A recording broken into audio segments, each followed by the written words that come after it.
My name is Mike McKibben. I'm the founder of Leader Technologies in Columbus, Ohio. This presentation is going to give a little of my background, and it's also going to describe what is in effect a $1 trillion lien that we have just filed against the federal government, called a Miller Act notice. If this is the first time you've heard our story, then you can be forgiven for being skeptical, because I certainly would be if this was my first time hearing this story. But I assure you, everything that we talk about in this presentation is true, and this is arguably one of the largest financial crimes ever. At the end of this presentation, I'm going to come back on for a couple of closing comments. Thank you.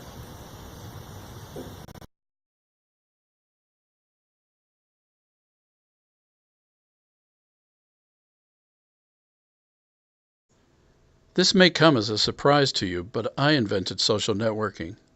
I have the patents to prove it. I have just served a Miller Act notice on the executive branch at the White House. We are demanding that the government pay us for using my invention since 2000. President Trump had nothing to do with this theft, but his predecessors Bill Clinton, George Bush, and Barack Obama did. However, the Miller Act requires that we serve the notice to the current U.S. executive. That's why the notice is addressed to President Trump. The abuse of my inventions by the government now totals into the trillions of dollars in damages. The Miller Act, which is 40 U.S.C. 3131, allows unpaid suppliers to federal contracts to get paid when the prime contractor does not pay for the benefits they have received. President Trump can fix this injustice to me, my shareholders, the U.S. Constitution, and we the people. In 1993, just as Bill Clinton was bringing his Arkansas drugs, pedophilia, money laundering, and blackmail machine to Washington, globalists aligned with Clinton, also called the establishment, the deep state, and the shadow government, hatched plans to seize control of the emerging internet via rogue U.S. intelligence insiders. However, historically, this agenda to restore tyranny to elitists reaches back to 1776, when all power was placed into the hands of we the people. In 1995, I helped bail out AT&T from great industry embarrassment. I rebuilt their AT&T Access Plus 3.0 email system in 6 months, in time for the release of Windows 95. Bell Labs, who quoted 3 years to build it, became my testers. The commercial internet was just beginning. I launched one of the first 10 hosted websites by AT&T WorldNet, along with Disney and others. I knew 3 things from that experience. AT&T, Microsoft, IBM, and others were focused on legacy groupware for collaboration platforms. Groupware could not handle large-scale internet volume. We knew that if we could solve this internet scaling problem, it would be revolutionary. So in 1997, I assembled a world-class engineering team. We worked on the internet scale problem for 3 years. In December of 1999, we had the proverbial aha moment. We invented a new kind of metadata. It enabled the exchange of metadata instead of whole files. Some experts say our discovery was akin to Edison's light bulb in its impact on society. For example, in rough numbers, in legacy groupware, a 1 megabyte file shared with 100 people generates 100 megabytes of data. In our invention, a 1 megabyte file shared with 100 people may generate 10,000 bytes. That's a 10,000% efficiency. We knew our discovery was unique. Among my team were architects of major digital networks in banking, defense, procurement, intelligence, and telecommunications. So I started looking for the best patent attorney in the country immediately. In February of 2000, we were introduced to law professor James P. Chandler. He was touted as the best. Chandler's credentials seemed to support that. He advised the White House, Congress. By April of 2000, Chandler was participating in our engineering design sessions. We thought we were being well protected by Attorney Chandler. We were wrong. Before I tell you how Chandler ripped us off for the deep state, allow me to give you some of my background. My wife Nancy and I both became Christians while attending Ohio State from 1969 to 1973. Nancy studied honors French and Russian language. I studied civil engineering and played semi-professional trombone. After graduation, we postponed our careers and toured the world in a jazz rock pop gospel music group named Living Sound. Living Sound felt called to ministry behind the Iron Curtain in communist lands. We performed in schools, concert halls, and churches all over Eastern Europe. We did 17 concert tours in Poland under the patronage of Roman Catholic Cardinals Wyszynski and Wojtyła. Notably, none of us were Roman Catholic. The church in Poland welcomed us with open arms. They protected us from the secret police trying to stop us. Our translators, Richard and his wife Renya, risked everything to organize and translate. The secret police dogged us, but no one stopped us. Sometimes brave local priests and grandmothers with babushkas would step in to shoo them away. We sang to well over 2 million Poles.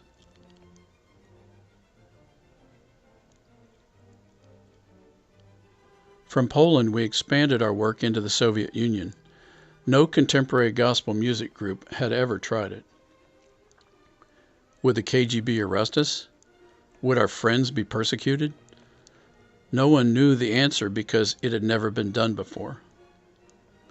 We felt strongly that God wanted us to trust Him and to try. But we certainly didn't want to get anyone in trouble or hurt. So I traveled to Tallinn, Estonia, to meet with church leaders to discuss the idea.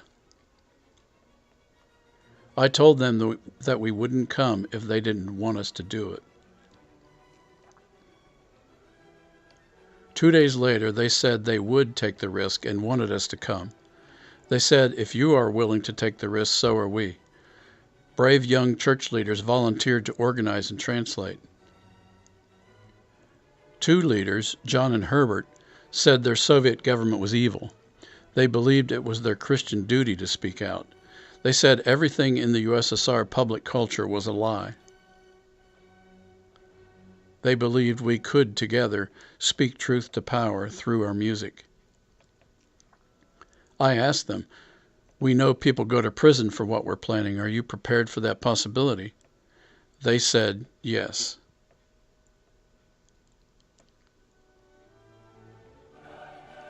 Herbert later served 2 prison terms. John was threatened with a 10-year term by the local KGB colonel before Ronald Reagan's intervention.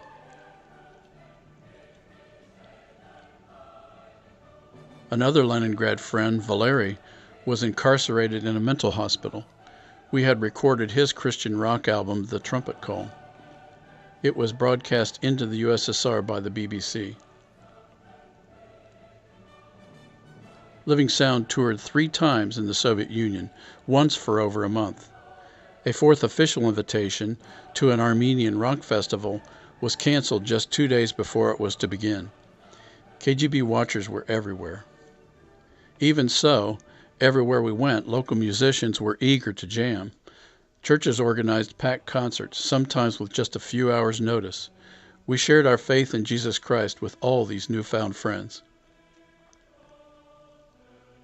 On the month-long 1979 tour, when we arrived in Moscow, the KGB had lost patience with us and canceled the rest of our travel schedule. They forced us to stay in Moscow. Then miracle after miracle unfolded.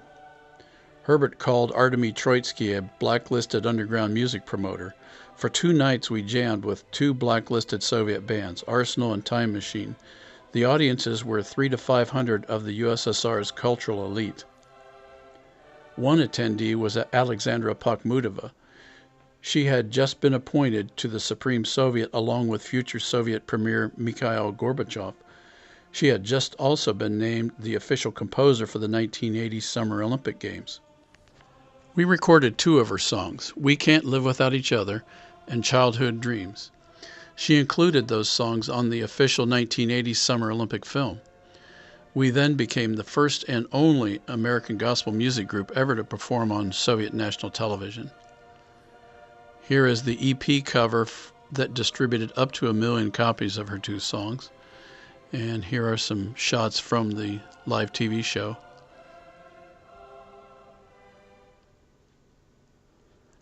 Here's Yuri Filanov, the cultural editor for the Komsomolskaya Pravda, interviewing one of our singers, and here is the set list from our music director.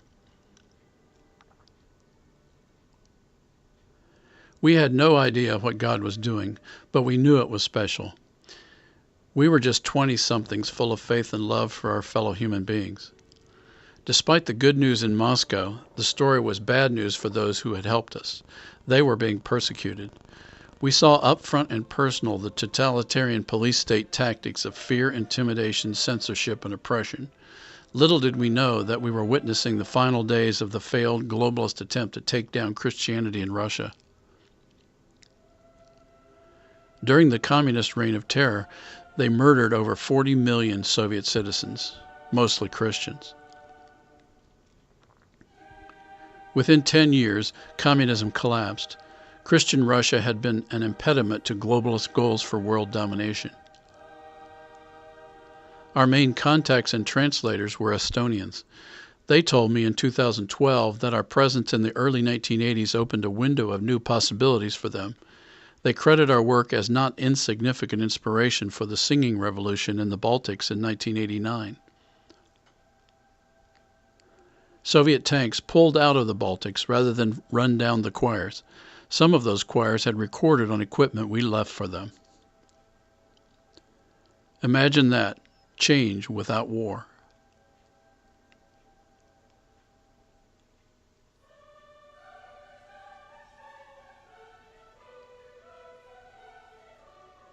The mistakes of godless Marxism and social unrest that I experienced in the Soviet Union are now being repeated in America. The same New World Order globalists who funded Vladimir Lenin and the Bolsheviks in 1917 are now working to destroy our American Republic in 2017. These globalist bankers did not go away with the collapse of the Soviet Union. They only regrouped. Now back to Chandler.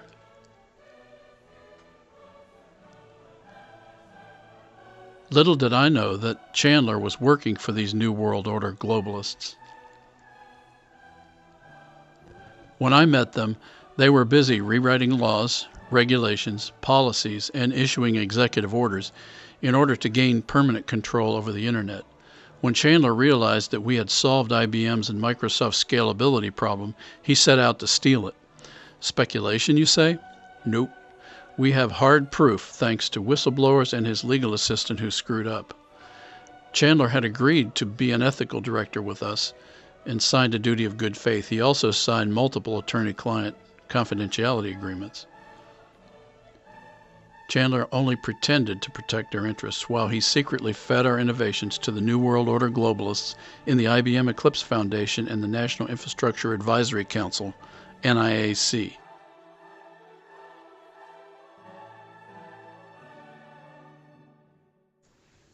He stole my idea for a Harvard kickoff.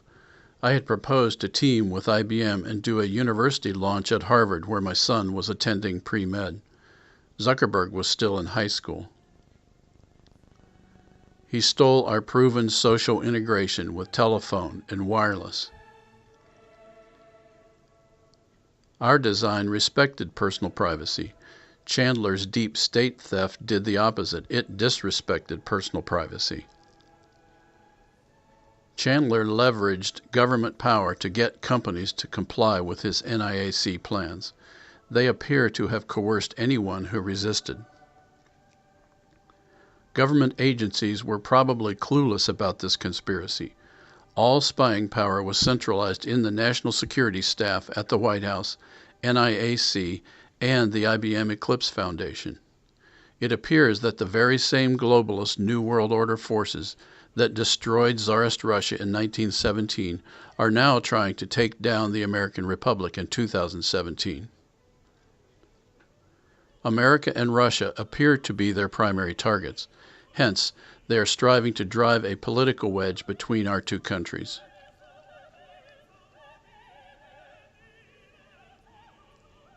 Chandler has been one of the spy masters helping direct this campaign. Chandler knew my essential concept for handling personal data was respect.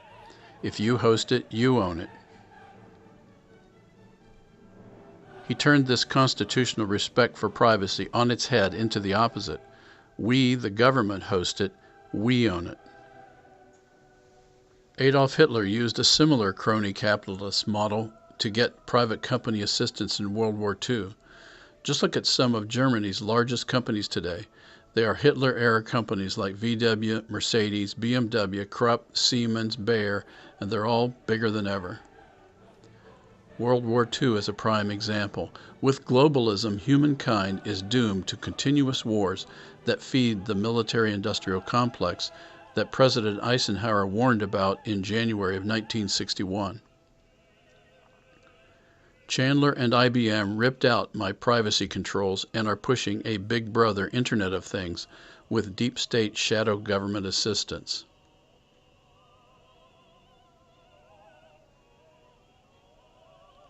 Their public-private deal was simple. Spies get all user data for blackmail, in the name of national security, of course, and private companies exploit that data for profit. Chandler drafted executive orders, created this mess, starting with Clinton and carrying on through Bush and Obama. My leader shareholders and their families deserve a payday. As an American entrepreneur and inventor, I played by the book. So did my investors. I hope this doesn't sound pushy or arrogant, but don't you agree that it's about time that we get our payday? I ask you, if you were an electrician hired by the prime contractor to wire a building and you did the work, but the contractor was paid and you were not paid, wouldn't you demand payment? Our case is really that simple, except in our case the damages happen to be astronomical. We are a test case. There may have never been a larger financial crime in history. If leaders' property is not protected, whose will be safe from globalist confiscation? Soviet citizens owned no property. Americans may soon have their property taken if this madness is not stopped. Many of our officials are blackmailed by the current illegal spy data collection dragnet. When President Trump pays Leader will be able to provide respectful social media that provides the features you like without sacrificing your privacy and property rights. If we lose this battle, I fear the ideals of the American Republic will disappear forever. Why do I say that? Because the globalists have almost full control of the internet and have set about to crush voices of accountability and a free press. If the internet is controlled by tyrants, then they will blackmail everyone. We the people can restore God-fearing accountability to our governance. Our politicians and bureaucrats have become neutered by the blackmail. We have an imperative that we the people control the governance of the internet, not the globalists. Your Fourth Amendment rights to privacy matter. America fought a revolution to secure the right to privacy over our papers and personal effects. My hijacked invention is being used to recreate old Soviet-style censorship. These very same globalists have created all the conflicts of the 20th century. It is now time for all American citizens to take a stand and say no to media censorship, spy intrusions, unmasking of personal information, and profiting from the data of people's private lives. I know it sounds like a Grisham novel, but you really can't make this stuff up. The facts are what they are. But the fact is, the same globalists who for 80 years controlled the Soviet Union and killed something like 40 million of their citizens, mostly Christians, are now at it again in America. They're attacking our Fourth Amendment right to privacy. our Fifth Amendment right to private property, and these are specific rights that founder John Adams said were sacred to a healthy republic. And both of those are under attack. And it seems to me if we let these rights go, we will have closed the door on 1776.